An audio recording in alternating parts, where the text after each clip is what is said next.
Thanks a lot, Lincoln. Well, we know for America's 250th birthday, the group Relay for America is running all the way across the country with an American flag in hand. Now, this race started in San Francisco, and the goal is to be in Washington, D.C. on July 4th. Well, the runners recently ran through Utah, and we are with Joe Nail.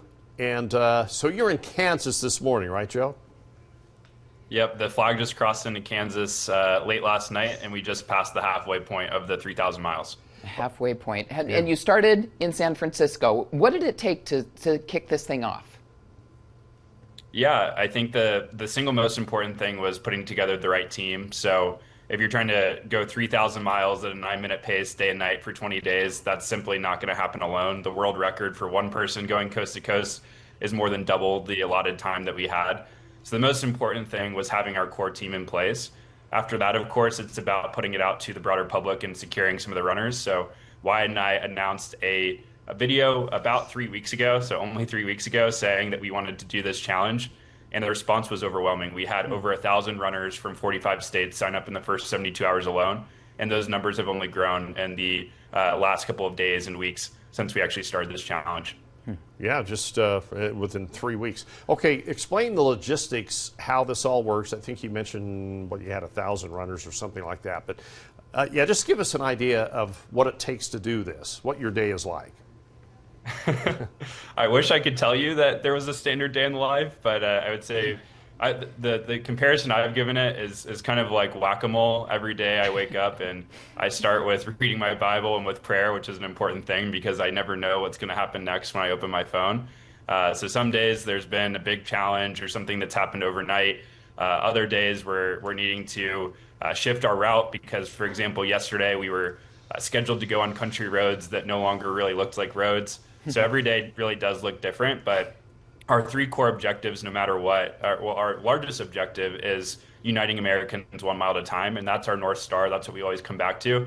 But then what we're focusing on is flag goes from point A to point B on time. Number 2, everyone's safe. And then number 3, that we do a good job of documenting and sharing the story along the way.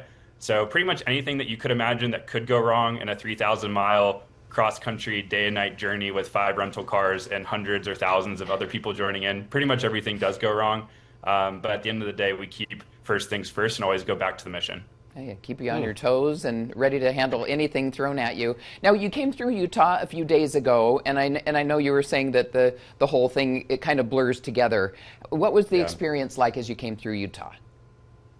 Utah is amazing.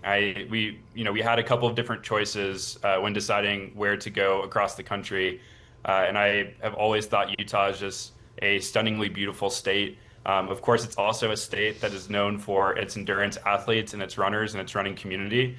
We're very fortunate to have one of our runners who happens to be our fastest runner on the crew coming from Utah. Jaquavius Harris is an Olympic trials qualifier in the marathon. He ran 2:13, which is 4:58 pace, 4:58 per mile pace for an entire marathon in his debut marathon. And we had a lot of his friends. We had a lot of other runners come through. And the hospitality, too, was second to none. I'll just give one example. In Vernal, Utah, in the eastern part of the state, the city manager reached out to us about not just having a standard police escort, but also having a city proclamation and hosting us for breakfast and putting us up at the local Holiday Inn Express. In addition to that, Vernal is known for dinosaurs, so we actually got from the rec center a bunch of dinosaur costumes and ran with a police escort all the way through town in those costumes. And so those are the sorts of things that may sound a little bit silly, but when you're trying to bring people together and provide some inspiration and joy amidst oftentimes a news cycle that tells us about all the things that are wrong with our country, we think Vernal and our trip through Utah was really demonstrating everything that's right with America. All right. We need to see that video of the dinosaur costumes. That's always fun. We can get that B-roll to you for sure. Okay, so what's the plan when the final runner or runners get to Washington? Yeah, absolutely. So we're currently slated, we're actually ahead of schedule, which is always a good place to be about halfway through. But our plan is to get to DC right as the clock strikes midnight on July 4th. And there's a few reasons for that. Of course, you want to be able to commit to a plan so that runners can plan ahead for when they'll join in. But you also want to make sure that if anything does go wrong, that you have some buffer built in.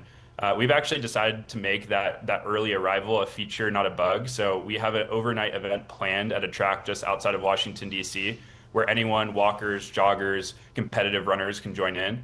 From there, we're going to do the final about 7-mile run all the way to the National Mall in Washington, D.C. And we'll have a large public finish line by the U.S. Capitol building. And then because this is such a big day and a big celebration, the entire National Mall itself is actually shut off. We've been very fortunate to be invited to be part of the official Great American State Fair and Freedom 250 activities. So at 11:30 a.m. on the dot, we'll be doing a second ceremonial finish inside the security perimeter. And then we do have a couple of very exciting things planned for after that. Unfortunately, I'm not at liberty to share those at this time, but I would just say if anyone wants to follow along and see what ends up happening after we finish, which will be very, very cool, I just encourage them to follow along at Relay for America on Instagram or on Facebook. Okay, Relay for America on Instagram and Facebook. Okay, we'll track your adventures across the country. Yeah, great Thanks job. so much, Joe. One real quick question. How many miles have you run yourself? You're putting me to shame. You're putting me to shame. Honestly, not very many. I don't know. Maybe 30. That's probably generous. Wyatt and I met doing 50 marathons in 50 states 2 summers ago, where we were the ones doing all the running. And now we basically say if we're doing our job effectively, that means we're running as few miles as possible. So I did get to join for our highest point up over about 13,000 feet in Colorado.